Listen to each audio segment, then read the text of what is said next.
জানতে চাচ্ছি ভাইয়া আজকে হচ্ছে 2 দিন আগে দেখেছিলাম আপনারা করাইল বস্তিবাসীর কাছে খাবার নিয়ে গেছেন 2 দিন, তো আজকে আবার এখানে প্রায় 3000 লোকের সমাগম করেছেন এবং এখানে কি কি এই বিষয়টা একটু যদি বলেন। আচ্ছা, মানে মেইনলি হচ্ছে এটার অর্থায়ন করছে আমার বড় ভাই মেহেদী হাসান বিপ্লব, কিন্তু বাস্তবায়নে আমরা বাংলাদেশি ইউটিউবের committee, YouTuber, content creator, mobile journalist বা জার্নালিস্ট কমিটির পুরো অবদান সবাই। মানে এখানে আমি কাউকে রিপোর্ট করতে আসছে, শুধু ভিডিও করতে আসছে আমি দেখি নাই।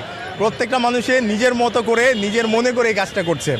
আর কারণ একদিন আমার দেখেন ঢাকা শহরে এরকম একটা প্রোগ্রাম অনেক বড় বড় মানুষ করতে পারে নাই, বাট আমরা কন্টেন্ট ক্রিয়েটররা এটা করতে পারছি। এত মানুষ, হাজার হাজার মানুষ, আমি তো এখন যদি বলি সারাদিন 10,000 মানুষ আসছে ভুল হবে না।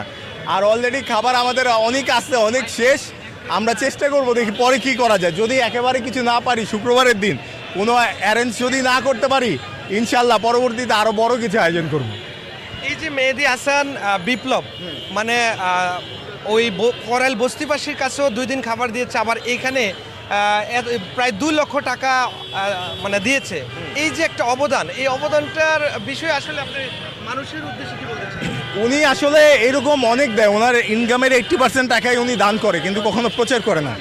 উনি এটাও প্রচার চায় না, কিন্তু আমি প্রচারটা চাই, কারণ কন্টেন্ট ক্রিয়েটররা আমরা এই কাজগুলো করতে জানি, পারি, এবং অন্যান্য ব্যবসায়ী শিল্পপতি ভাইদের আমরা ইন্সপায়ার করি যেন এই ধরনের কাজ করে। এই জন্যই আমি চাই সবাই প্রচার করুক জিনিসটা, যেন পরবর্তীতে আর ভাই আমাদের না করতে হয়। দেখবো যে বড় বড় গ্রুপের সিওরা তারা এই প্রোগ্রাম করবে, যে বিনামূল্যে খাবার, বিনামূল্যে বাসস্থান, এই ব্যবস্থাগুলো করবে।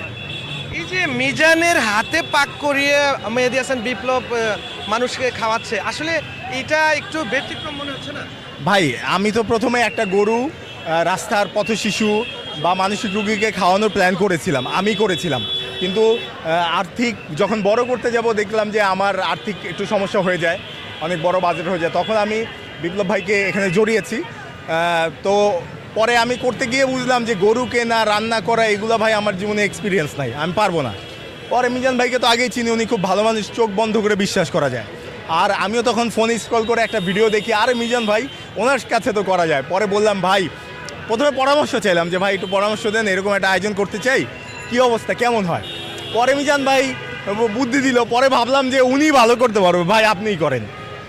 তো আমি ব্যানার ট্যানার করতে চাই নাই, কিন্তু পরবর্তীতে মিজান ভাই বলে ভাই এতে আপনারও বিপদ হবে, আমারও বিপদ হবে। পরে আমি বললাম কি বিপদ? বলবে যে মানুষ ভাবছে আমি খাওয়াইছি, আমার হোটেলে সবসময় ফ্রি খাবে, আর আপনারা ভাববে যে আপনি মানুষরা শুধু খাওয়ান, আপনার বাড়ি ঘর ভাঙে খেয়ালে ফেলবে মানুষ। এই কথা চিন্তা করে আমি নামটা প্রচার করছি যে অন্যজন খাওয়াইছে ভাই, ওনার অর্থায়নে মেহেদী হাসান বিপ্লব ভাইয়ের, আমরা জাস্ট এটার ম্যানেজমেন্টে আছি। আসলে মেহেদী হাসান বিপ্লব উনি কে? উনি একজন ব্যবসায়ী, সাধারণ একজন ব্যবসায়ী, বড় ব্যবসায়ী, ইন্ডাস্ট্রি আছে ওনার, অনেক বড় বড় গার্মেন্টস আছে, অনেক অনেক ইম্পোর্ট এক্সপোর্টের ব্যবসা আছে। এগুলো ওনার ভিন্ন জগৎ, ওনার ভিন্ন ব্যবসা, কিন্তু উনি এইসব ক্ষেত্রে একজন সাধারণ মানুষ হয়ে থাকতে চায়, যে সাধারণ একজন ব্যবসায়ী হিসেবে উনি এগুলা করে। এতদিন দেখতাম যে ওনার পেজে অন্যরা করতো, সেই মোটামুটি হতো, অনেকেই দেখতো। এখন যেহেতু আমি এটার মধ্যে ইনভলভ হয়েছি, এই জন্য এত মানুষের সেরা। আপনি ইনভলভ হওয়ার পরে যে এটা আরো বেশি প্রমোট হচ্ছে এরকম কিছু না।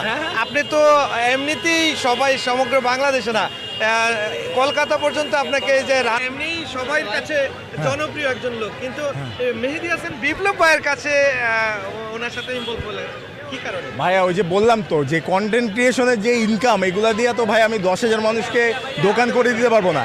আমাদের প্রজেক্ট হচ্ছে 10,000 মানুষ, 10,000 মানুষের পাশে দাঁড়ানো আমাদের প্রজেক্ট। এই প্রজেক্টটার জন্যই মানে ওনার সাথে ইনভলভ হয়েছি। ভাই দেখেন, একটা আমি যেমন কিছুদিন আগে 2জনকে দোকান করে দিছি, একটা দোকান 35,000, আর ওনার দোকানে 8-10 হাজার টাকার মাল, আরেকজনেরটা 12-15 হাজার দোকান, ধরেন লাখখানিক টাকা। এই টাকা যদি আমি লাখ টাকা প্লাস গুণ 10,000 বলি, এই টাকা ভাই আমি জীবন ইনকাম করছি। কিন্তু শিল্পপতি বা ব্যবসায়ী ওনারা ইনকাম করছে। ধরেন বিপ্লব ভাইও যে সব দিতে পারবে আমি জানি না, উনি দিয়ে হয়তো ওনার মন অনেক বড় দিতে পারে, কিন্তু আমরা এই প্রচারের মাধ্যমে আমরা ওই মানুষগুলোকে মেসেজ দিতে চাই যে যারা দিতে পারে, যাদের অনেক টাকা আছে, অঢেল টাকা আছে, ব্যাংকে পড়ে আছে, মরিতে যাবো কিছুদিন পর, তারা এই ভালো কাজগুলো করে যাক, এটাই আমি চাই। এরকম মেহেদী হাসান বিপ্লব হিউজ টাকার মালিক এরকম তো অনেক রয়েছে, কিন্তু মানুষের সম্পর্কে এই যে আজকে একটা বিষয়, 3,000 লোকের সমাগম বা 10,000 লোকে এখানে উপচে পড়ে একটা বীর, এই যে একটা বিষয়, মানে মানুষের সমগ্র বাংলাদেশের আপনার তরফ থেকে কি বার্তা আছে? আমার তরফ থেকে এটাই আমি বারবার বলতে চাই যে দয়া করে আমাদের দেশে যারা বড় ব্যবসায়ী আছে, শিল্পপতি আছে ভাই, আপনারা মন থেকে এটা চাইবেন যে দেশের মানুষের পাশে দাঁড়ানো উচিত। এক ভাই একটু আগে বলছিল যে ভাই আপনি প্রয়োজনে তাদের কাছে স্পন্সার নেন, নিয়ে আপনি করেন। এত মানুষের আমি সম্ভব না, আপনারা নিজেরা আশেপাশে ভাই ব্রাদার দিয়ে করান, যাকে দিয়ে করান, অ্যাটলিস্ট মানুষ যেন উপকৃত হয়, এটাই আমরা চাই। আজকের এই মেসেজটাই থাকবে, সবাই এগিয়ে আসুক। একা আমরা যদি সবাই একা কিছু করতে পারবো না, বাট সমস্ত ব্যবসায়ী শিল্পপতিরা যদি এগিয়ে আসে তাহলে ভাই দেশে একটা মানুষ না খেয়ে থাকবে না, একটা মানুষ রাতে রাস্তায় ঘুমাতে হবে না, এটা আমি বিশ্বাস করি, ঠিক কি না? আচ্ছা, এই যে আজকে এক একজন বিভিন্ন জেলা উপজেলা থেকে এসে তারা বিভিন্ন পজিটিভ মন্তব্য করছে এই মিজানের সম্পর্কে, আসলে মিজান আজকে যে একটা অবস্থায় এসেছে, বিশেষ করে মেহেদী হাসান বিপ্লবের মাধ্যমে কিন্তু আরও বেশি মানুষকে জনপ্রিয় যে খাবার হিসেবে বা এমনিও ভাইরাল সব কিছু মিলে আপনি মানে কি বলতে চান শেষ? সব কিছু এই যে মিজান ভাই তো অলরেডি ভালো মানুষ, সবাই জানে। আর আজকের মাধ্যমে মিজান ভাইয়ের প্রচার হয়েছে, আর আমরাও ধরুন সিলেকশনটা করেছি ওনাকে যাচাই বাছাই করেই, কারণ আমরা একদম শুরুর দিকে ভিডিও করেছিলাম। এই পর্যন্ত দেখবেন যে ওনার সব কিছু সবাই দেয়, ওনারে এমন হেল্প করে মানুষজন, কারণ মানুষ দেখেছে যে উনি খুব ভালো মানুষ, যার জন্যই কিন্তু মানুষজন এসেছে। এটা খুব ভালো একটা জিনিস। আপনার মানে পরিকল্পনা কি মিজান ভাইকে নিয়ে? আমরা তো নর্মালি অনেক মানুষকে হেল্প করব একসাথে ইয়ে করে, আর মিজান ভাইকে আমরা ভেবেছি এটা বড় হলে আমরা দুম্বা হোক, উট হোক, বড় একটা আয়োজন করবো। উটটা কথাটা এসছে বারবার, আমরা এই আয়োজনটা করার চেষ্টা করবো ইনশাল্লাহ, যদি সব কিছু দর্শকের উদ্দেশ্যে আপনি একটু বলতে চান।